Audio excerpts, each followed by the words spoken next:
Hi, I'm Gabe. And I'm Johnny. Today we'll talk about Dandara, the 2018 innovative indie game made by Longhat House, a small team of developers from Brazil. The world of Salt is composed of the creation and the intention sides, who lived in harmonical balance for ages, until eventually the intention government went all dystopic under the rule of Eldar, and started imposing its rules and oppressing the creation. That's when Dandara emerges from the crib of creation to fight for Salt and free its people. Commonly repeated throughout the game is the line, Dandara's actions will not be forgotten. The main character herself was based on the real-life Dandara, a 17th century Brazilian historical figure who fought against slavery, and while her life story is somewhat vague and covered in mystery, is considered a symbol of freedom, which can be easily seen as influential factors on the game's themes. The story itself is pretty simple overall, but there's quite a few interesting characters you meet along the way, and if you pay a little attention to the environments, you may find more little bits of information about what took place in each area, enhancing the depth of the game's world.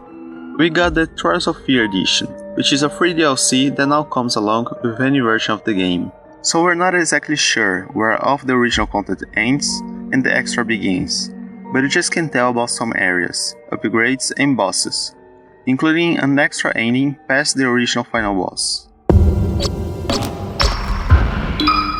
A platformer unlike any other we've seen. In fact, it sounds weird to call it a platformer when you can't fall from any platform. You never walk here, instead you just jump from surface to move around. Salt apparently is a world without gravity, or maybe with gravity all around, I'm not sure. Wherever there's a white surface that is probably covered in salt, you can jump to it. This mechanic clearly shows its origins as a mobile game, but it was fine-tuned to work great on a controller or even with a mouse. But honestly, play with a controller, it's way better. I mean, even the game itself tells you to play with a controller. It's one of the first things you see when you boot it up. You'll have to be fast and precise to dodge enemy attacks and find your opening to strike back. Drawing from its inspirations, you'll rest or recover health and energy at campsites, where you can also spend the salt you acquired, now a currency not the world, to enhance your stats and recovery items, which by the way are also made of salt. Upon death, you must also return to where you found your demise if you wish to recover any unspent salt you had. Many times, the game doesn't tell you exactly where you need to go or what you have to do, so it's your job to wander around and explore, to try to find your way to the next area or upgrade. And even though you have a map, unlike Castlevania for example, the whole room lights up at once, instead of one piece at a time. So it's nice to keep a mental note of the rooms in which you couldn't advance due to some obstacle, to check back on them later. And it is hard. You often get overwhelmed by enemies and projectiles coming your way, so you need to try to open every hidden chest you come across to get even more salt and upgrades. Death is quite common in this game, but rarely feels unfair, but if it's still not really your thing, the Trials of Fear edition lets you make your journey easier by adding more checkpoints or even infinite energy if you want.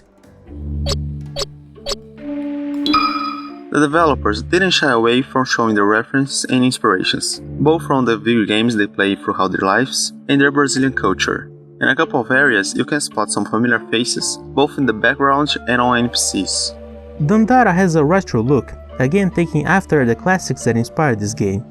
According to the Trials of Fear version description, the graphics were enhanced, and since the vanilla version is kinda hard to get nowadays, we don't know exactly what changed, but man, this game looks good. All the characters are constantly moving, allowing you to see just how smooth the animation is.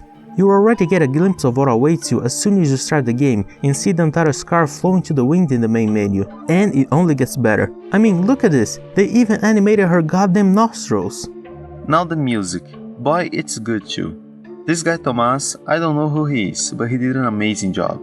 Each song fits every area perfectly, giving you a general idea of what the area is gonna be like just by listening to its theme. You can sense the dread and despair of the Hidden Realms, and slightly more upbeat and techno theme of the Intention Capital shows its technological advancement and sovereignty over the more artistic and oppressed creation side.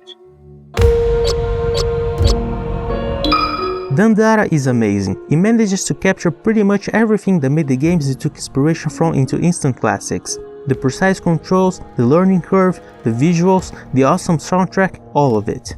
It is also a great example of what incredible things the Brazilian game industry can come up with, even though it doesn't have the same support and recognition as the ones from other countries.